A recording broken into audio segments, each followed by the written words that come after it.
Hey everyone, I am CIQ and welcome back to Tegami Part 3, also known as The Letter. The last time when we left off, we went with our mom to a grave. Basically, by the way, this is a story about a man, Takahiro, and we were like, I don't know, 37, 38 years old, and we have returned home.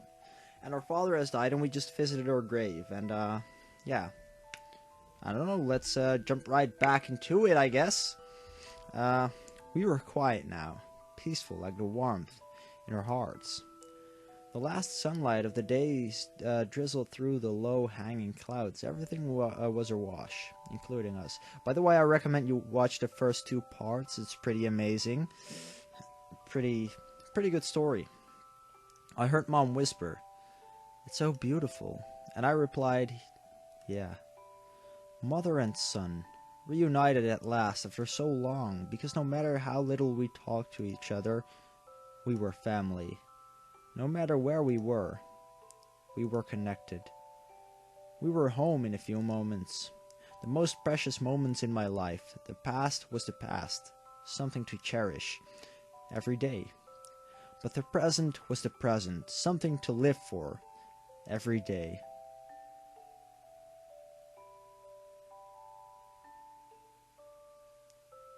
Mom was sound asleep by the time we got back. So I put her to bed as gently as I could. She didn't wake up. I smiled wryly. I knew what this meant after all. No dinner for me tonight. I hung around my room for a bit, but it was still too early to sleep. I walked out into the dark. Oh, I like the beginning of this song.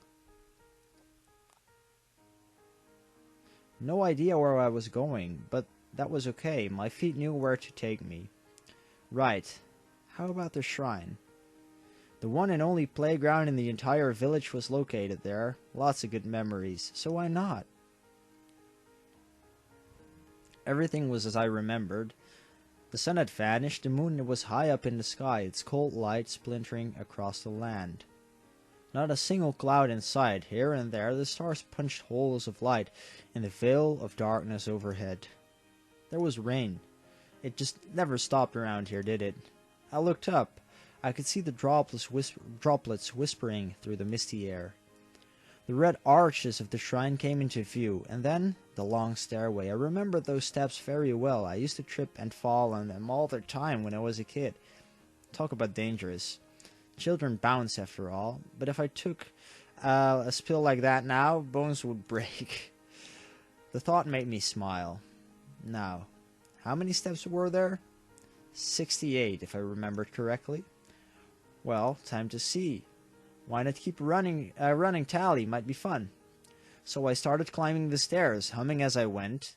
I stopped about halfway, because I'd started to regret this adventure. It was pouring now. Couldn't even see ahead of me that well. The stairs were getting slicker by second. And the dirt trail I'd navigated to get here was turning into a muddy mire. Now what? I sighed and started up the next step, but suddenly there was only air to meet me. I screamed. I remember that. There were lots of loud noises, lots of bumps, pain. A terrible crash. I couldn't see anything anymore. The rain was drumming down on me. And there was something heavier, runoff pouring down the stairs onto me. All sorts of thoughts shot through my head. Was this the end? Was I going to die here? Help. What's going on? This is really sad. What? How I moaned. But the sun wasn't in any mood to show mercy. Stop shining, damn it! But the sun wasn't in any mood to listen. I looked around. First of all, it was really bright out. Second of all, the sun was high in the eastern sky, so it was morning. A bad morning. Then I tried to move.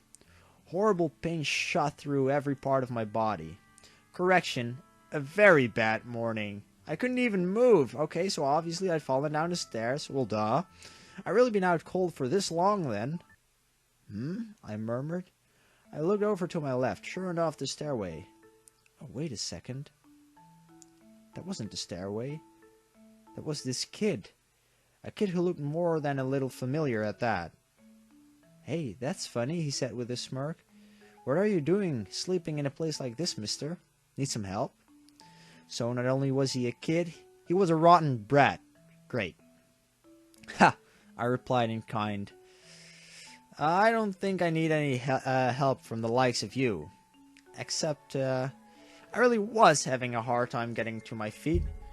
For crying out loud, man," I yelled as hard as I was trying. I couldn't seem to muster the strength to do anything. The kid just stood there with his mouth wide open. Then, in as diplomatic voice as he could muster, he said, "Mister, are you retarded?"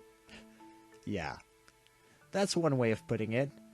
Would you mind helping me up?" I finally said with a sigh. "No two ways about it." "Sure, be happy to," the kid replied cheerfully. He grasped my hand. His was so small, but it was strong enough he jerked me to my feet almost by himself. "Thanks, kid," I said with a big smile. I was on my feet. He was feeling good for helping me. So, a win-win situation, right? "You owe me," he retorted. "How about ice cream?" "What?" "Come on, mister," the kid went on cheerfully. Quit that zombie grin already. Besides, it's hot out, and I'm starved." "Damn, kid. Don't be dissing my smile."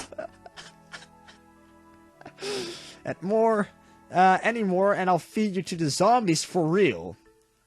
No," he shot back. "Zombies don't exist. For real." Wait, I said that all out loud? I was so embarrassed I wanted to die on the spot. "Damn it," I managed. "This isn't my day. First I fall, and now I'm being blackmailed by a brat." But the brat cut me short. "Hey, Nissan?" "What do you want now?" I snorted back. "Stop calling me a brat, will you? I've got a name, you know." He stared up at me. "Great, now what? A staring contest? If it was, then I lost in short order. Alright, fine. What's your name?" He said with a smug grin. "That's Takahiro Watanabe to you." "He's also Takahiro?" "What?" This would have been fine, except for the way that every single part of his little body was bursting with pride. What in the world? So I shrugged and said, okay, I guess." But he just continued, entirely undeterred. "And since you're gonna ask anyway, my favorite shape is an ellipse, my favorite measurement is 30 centimeters, and my least favorite food is tofu, because I almost choked to death on a piece once."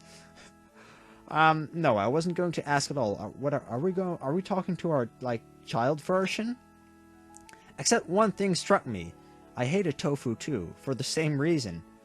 "Alright, now it's your turn, mister," the brat, Takahiro exclaimed, and action!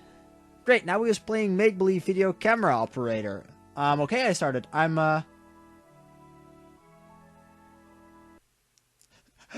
MC Hammer, yo! What? Rintaro. That's kind of like the Yandere visual novels made by Sharon. Let's go with the truth. We are Takahiro Watanabe. Takahiro's eyes widened. For a moment he looked lost. But only for a moment. Then he sprang back. "Whoa, we've got the same name. That's awesome. Hey, big guy, I got an idea. Mind if I just call you Big Guy?" Fair enough. One Takahiro Watanabe was a headache enough. Let alone two. "Ha," I shot back. "Looks like you're going to do it whether I like it or not." "Just like your standard annoying little brother." Well, I wouldn't know. I didn't have a little brother in real life, but hey, close enough. Close enough to want to tussle his hair. What was wrong with me today? Okay, done, deal. Takahiro, little guy, said gleefully, Now come on, home with me. Got a little itchy my eye. Wait a second. I totally didn't expect this. What deal? Why do I have to go to... Whoa! But it was too late. The little guy had already grabbed me by my arm. He seemed quite intent on dragging me to his destination if I didn't go willingly. Two Takahiros, hand in hand. That was how we met, in a world full of wonders. What, did we fall back in time?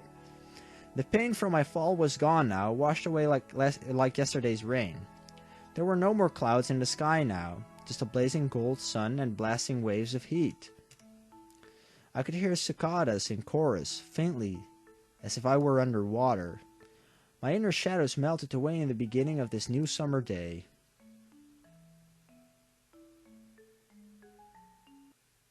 I get the feeling every time it's a whiteout it ends right there, but it doesn't. The path was long, the sun was blazing, the air was unbearably hot. And we were idiots. Idiot 1 skipped ahead, oblivious to it all, while Idiot 2 trudged behind, cursing the fact that he had a motorcycle license and no motorcycle to use it on at this moment. We reached the hilltop. There was a mailbox here. I knew where I was. Oh God. Are we really like back in time? I also knew it was hot as hell.